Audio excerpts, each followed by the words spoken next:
खड़गपुर शहर के प्रगति संस्था की ओर से 27वां वार्षिक खेलकूद प्रतियोगिता हुआ संपन्न।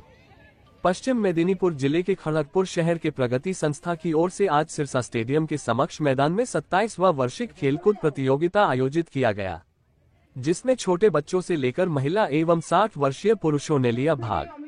वहीं इस खेलकूद प्रतियोगिता में मुख्य अतिथि के रूप में महिला टेबल टेनिस प्लेयर और महिला एथलीट उपस्थित थी। वहीं इस प्रतियोगिता आयोजित करने का मुख्य कारण बच्चों का विकास, स्वास्थ्य एवं सुपरिवेश तैयार करने का संकल्प है। আমাদের প্রগতি ঈশ্বরচন্দ্র জনচেতনা কেন্দ্র ওয়ার্ড নাম্বার 28 খড়গপুর পৌরসভার অন্তর্গত আমাদের প্রতি বছরের ন্যায় এবছর 27তম বর্ষ ক্রীড়া প্রতিযোগিতা অনুষ্ঠিত হচ্ছে। নিরক্ষর মুক্ত সমাজ গঠনের লক্ষ্য নিয়ে প্রগতির 1990 সাল থেকে পথ চলা শুরু। 27তম বর্ষ এটা বাৎসরিক ক্রীড়া প্রতিযোগিতা হচ্ছে।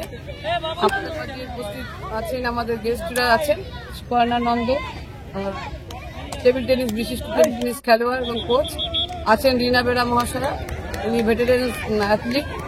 আর তাছাড়া প্রগতি সকল সদস্য আমরা প্রগতির যে লক্ষ্য উদ্দেশ্য একই, যে নিরক্ষরমুক্ত সমাজ গঠন, এবং সেই কাজে আমরা ব্রতী। আমরা সকলের কাছেই অ্যাপিল করছি যে সকলেই এই কাজে ব্রতী হোক। নিরক্ষরমুক্ত সমাজ গঠনে সকলের ভূমিকা থাকা দরকার। একজন নাগরিক হিসেবে আপনি যা জানেন সেই শিক্ষা আপনি আপনার পাশের লেবার ভাইটি যিনি পড়াশোনা থেকে বঞ্চিত হয়েছেন, যার কাছে শিক্ষার আলো এসে পৌঁছয়নি, যে বাড়ির কাজের মানুষটি, যে মহিলা কাজ করছেন যার কাছে শিক্ষার আলো পৌঁছয়নি, তাদের প্রত্যেককেই প্রত্যেক নাগরিক সেই দায়িত্ব যদি পালন করে তবেই আমাদের দেশ তথা রাজ্য তথা সমাজ আমাদের নিরক্ষরমুক্ত হয়ে উঠবে।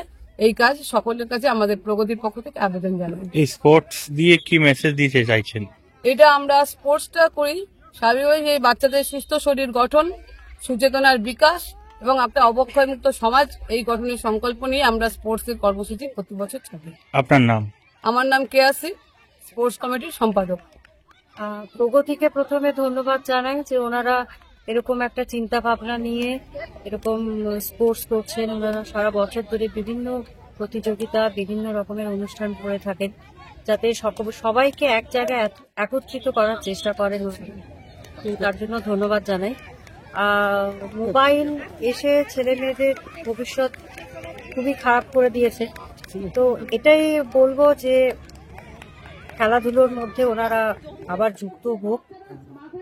আমরা সকলে হাতে হাত মিলিয়ে চেষ্টা করে যাচ্ছি যাতে আবার ছেলে মেয়েদেরকে মাঠমুখী করা যায়, তারা যাতে বিপথে চালিত না হয়। প্রত্যেকের আমাদের এই চেষ্টাই আছে, এই লক্ষ্য নিয়ে আমরা এগোচ্ছি। আগামী দিনে যাতে আরো আমাদের এখান থেকে বিভিন্ন ছেলে মেয়েরা উঠে দাঁড়াতে পারে, সে খেলাধুলোর জগৎ, নাচ গান, বিভিন্ন ক্ষেত্রে এখানে ট্যালেন্টেড ছেলে মেয়ে প্রচুর আছে, কিন্তু তাদের সেই সঠিক পথ দেখাতে হবে। তো সেটাই আমরা চেষ্টা করে চলেছি। আপনার নাম? Suparna Nanda, table tennis player এবং কোচ। ধন্যবাদ জানাই যে ওনারা এত বড় একটা সুযোগ নিয়েছেন। আর আমি বিশেষ কিছু বলতে চাই না, কারণ আমার গলায় সিস্ট আছে, আমি গান কানে শুনতে খুব একটা পাই না। আর্থারাইটিস, স্পন্ডাইলাইটিস, মাইগ্রেন, সাইটিকা, এতগুলো রোগ নিয়েও এই 60 ইয়ার্সে আমি 10 কিলোমিটার 5 কিলোমিটার দৌড়ি। এখন 5 কিলোমিটার রান করে এলাম।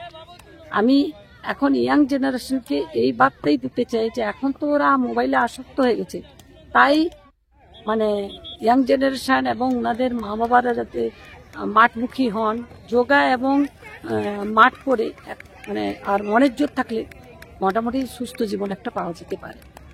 আপনার নাম? তোমার নাম রিনা।